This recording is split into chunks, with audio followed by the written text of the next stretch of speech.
आइए बाजार के जाने माने दिग्गज ट्रस्ट म्यूचुअल फंड के सीईओ मिहिर वोरा साहब हमारे साथ कार्यक्रम में हो रहे हैं शामिल। और आज मिहिर सर, गुड मॉर्निंग, बहुत बहुत स्वागत है आपका। सबसे पहले धन्यवाद सर। आज से हम आपके साथ हमारी नई प्रोग्रामिंग की शुरुआत कर रहे हैं। आज पहला दिन है, हम आपके साथ आउटलुक लेना चाहते हैं साल 2026 का। बताएं सर, 2025 को देखते हुए 2026 के लिए क्या उम्मीद रखी जाए बाजार से? यहाँ से ऊपर ही दिखेंगे, बेहतर प्रदर्शन करेंगे या अभी भी खतरे टले नहीं है? अ, नमस्कार अनिल जी। और आने वाले साल के लिए सबको बहुत बहुत विशेस, गुड विशेस। मेरे ख्याल से जिस तरह से 2025 बीता है, मुझे लग रहा है एक अच्छा बेस बना है बाजार के लिए।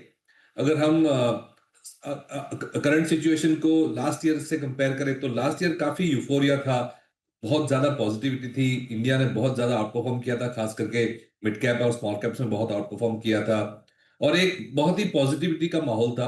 और उसका मुझे लग रहा है, जो मुझे लगता है यूफोरिया जो था, उसकी वजह से फिर हमें एक पूरा साल कंसोलिडेशन में निकालना पड़ा। तो एक साल का रिटर्न्स देखे तो ऐसा कुछ खास रिटर्न बना नहीं। फंडामेंटल्स अभी भी इंटैक्ट हैं, लेकिन पहले ऑपरेशन सिंदूर हुआ, फिर ट्रम्प साहब ने तकलीफ दे दी हमें ट्रेड नेगोशिएशंस वगैरह में टैरिफ लगा के। तो वो सारी uncertainty on the basis of high valuation base एक मेरे ख्याल से बाजार को ड्रैग किया। 2026 में अगर देखें, जो जिस तरह से हम लोग बिगिन कर रहे हैं, तो एक टाइम करेक्शन और एक प्राइस करेक्शन का माहौल हो चुका है। सेंटिमेंट ऐसे कोई पॉजिटिव नहीं है। वैसे आईपीओ में अच्छा रिस्पांस आ रहा है, लेकिन ओवरऑल सेंटिमेंटल अभी भी काफी, जैसे आपने जो 2026 का सिक्स मारने की बात करी, लेकिन क्वेश्चन मार्क भी लगाया है। तो एक क्वेश्चन मार्क जरूर है बाजार में कि भाई पिछला साल तो इतना ठीक नहीं गया, तो अगला साल कैसा रहेगा। तो ऐसे माहौल में जब एक्सपेक्टेशंस लो होते हैं, तो फिर बेटर रिटर्न्स आने की प्रोबेबिलिटी बढ़ जाती है, क्योंकि कोई यूफोरिया नहीं है। जो करेक्शन होना था प्राइस वाइज, टाइम वाइज हो चुका है। और मैं कहूंगा कि ग्लोबल जो बैकड्रॉप है, उसके एब्सोल्यूट और रिलेटिव का कारण हम देखें तो एक तो सबसे पहले इंडिया ने सिग्निफिकेंटली अंडर परफॉर्म किया है बाकी सब मार्केट्स को। तो इंडिया का एक जो प्रीमियम होता था, जो रिलेटिवली इंडिया एक्सपेंसिव दिखता था इमर्जिंग मार्केट्स के कंपैरिजन में, बाकी डेवलप मार्केट्स के कंपैरिजन में, वो प्रीमियम काफी हद तक निकल चुका है। और ये बहुत साल के बाद ऐसा हुआ है कि इंडिया का जो प्रीमियम है इतना कम हो चुका है। तो वैल्यूएशन वाइज इंडिया बहुत अच्छा लग रहा है। दूसरी बात ये कि इंडिया थोड़ा साइड में रह गया, पीछे रह गया, क्योंकि हमारे यहाँ पे कोई एआई वाली हाइप वाली बात नहीं थी। तो जो कंट्रीज हार्डवेयर या सॉफ्टवेयर में थी, ऑफ कोर्स यूएस तो एआई का फाउंटेन हेड है, ओरिजिनेटर है। तो US, China, because of AI developments, और जापान, कोरिया जो वगैरह, जो ताइवान वगैरह जो कंट्रीज है जो हार्डवेयर सप्लाई करती है एआई करने के लिए, उसमें काफी दिलचस्पी आई ये पिछले 2024 और 25 में। तो इंडिया में ऐसी कोई बड़ी प्ले नहीं थी, तो इंडिया एक, मैं कहूंगा कि फीका लग रहा था रिलेटिवली स्पीकिंग। अब पिछले एक दो महीने से ये एआई की जो हाइप है, उस पे क्वेश्चन आने लगे कि भाई ये कुछ ज्यादा ही हाइप हो चुका है, वैल्यूएशन के एक बबल टेरिटरी में जा रहा है। तो एक थोड़ी सी क्वेश्चन मार्क एआई की जो हाइप थी उस पे आ रही है। और वो हाइप अगर डायल्यूट होती है, तो इंडिया की जो नेचुरल ग्रोथ वाली स्टोरी है, जो may not be link to AI, but जो हमारी जो ओरिजिनल स्टोरी है ग्रोथ की, वो अगेन अच्छी दिखने लगेगी। तो ऑलरेडी मैं स्ट्रैटेजी रिपोर्ट्स में देखने लगा हूं कि इंडिया रिलेटिवली काफी चीप हो चुका है compare to other countries. India में एआई हाइप नहीं था इसलिए पीछे रह गया है, लेकिन अगर एआई हाइप खत्म हो चुकी है या तो पीक पे आ चुकी है, तो इंडिया रिलेटिवली अगेन अपनी जो नेचुरल ग्रोथ रेट है 5 to 7% की, उसकी वजह से अच्छा दिखने लगेगा। और गवर्नमेंट और आरबीआई तो अच्छा सपोर्ट दे ही रही है liquidity wise, policy wise.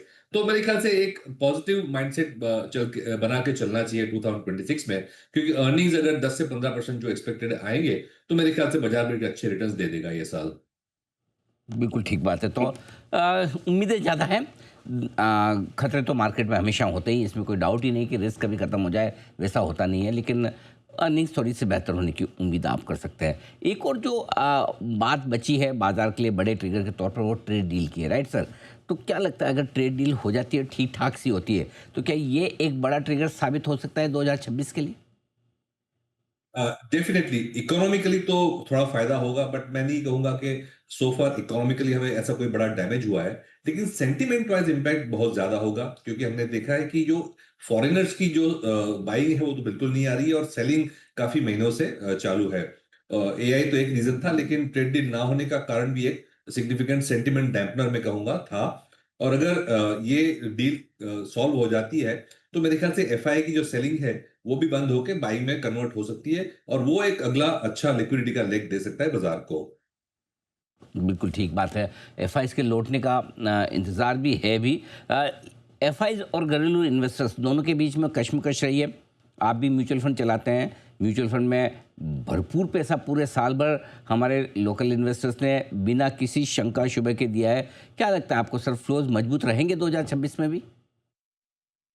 Definitely, क्योंकि हमने जो म्यूचुअल फंड के फ्लोज देखे हैं वो काफी ग्रैन्युलर फ्लोज है, छोटे छोटे फ्लोज हैं जो रेगुलरली डिसिप्लिन से आ रहे हैं, सिप करके या तो रेगुलर इन्वेस्टमेंट करके।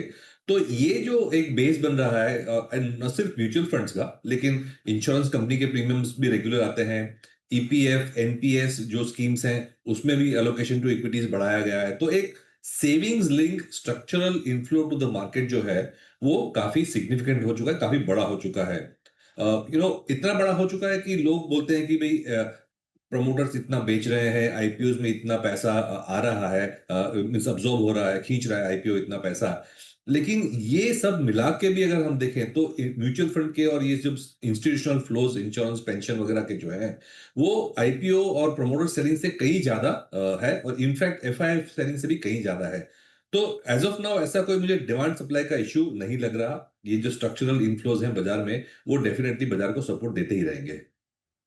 पैसे की कमी नहीं है बाज़ार में, आते रहेंगे और एफआईज़ का मुकाबला भी करते रहेंगे।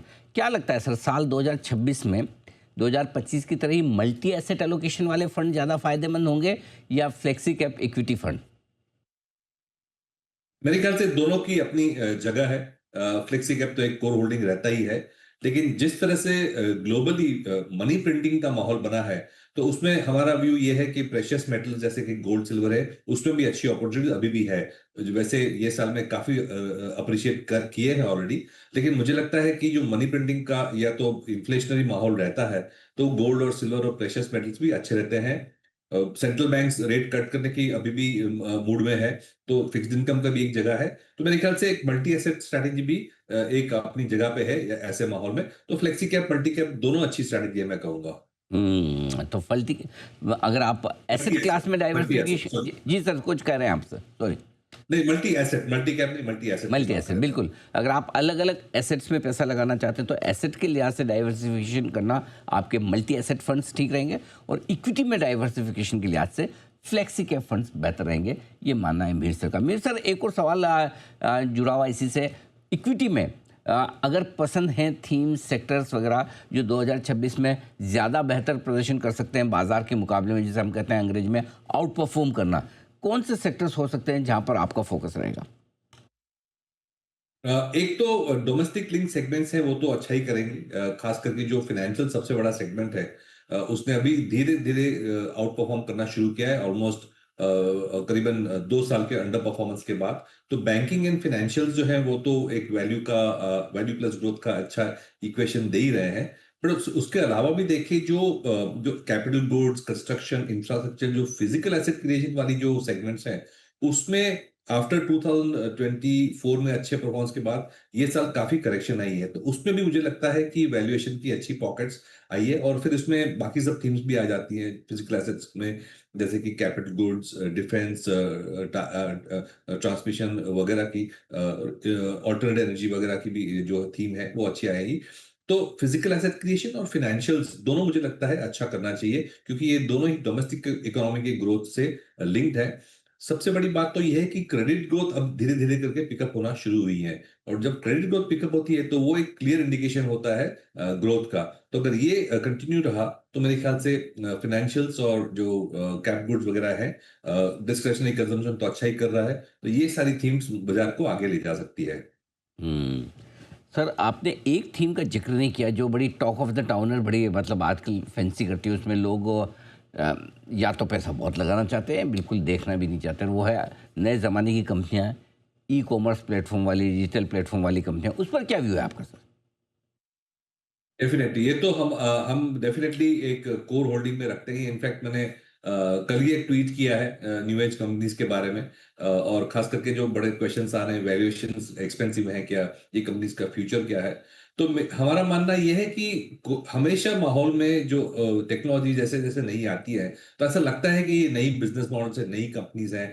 बट ये कंपनीज जब लॉन्ग रन में ऑफ ग्रोथ से आती हैं, तो फिर उनकी जो कंपाउंडिंग है, वैल्यू कंपाउंडिंग है, बहुत लंबे समय तक चलती है। तो डेफिनेटली नई एज की कंपनीज हमेशा हम ध्यान में रखते हैं, क्योंकि हमारा फर्म बिलीफ है कि जो मार्केट और इकोनॉमी में क्रिएटिव डिस्ट्रक्शन है, उसमें नई कंपनीज हमेशा आएंगी, नए बिजनेस मॉडल्स हमेशा आएंगे।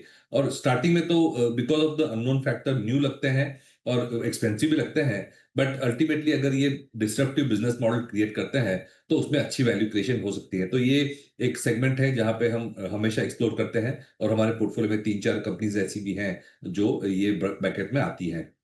बात है तो new age e commerce platform कंपनियों पर भी पॉजिटिव है मिहिर सर। बहुत बहुत धन्यवाद सर, आपने समय दिया और विस्तार से 2026 के आउटलुक के बारे में, सभी एसेट क्लास और इक्विटी पर विशेषकर आपने अपने विचार रखे हमारे दर्शकों के सामने।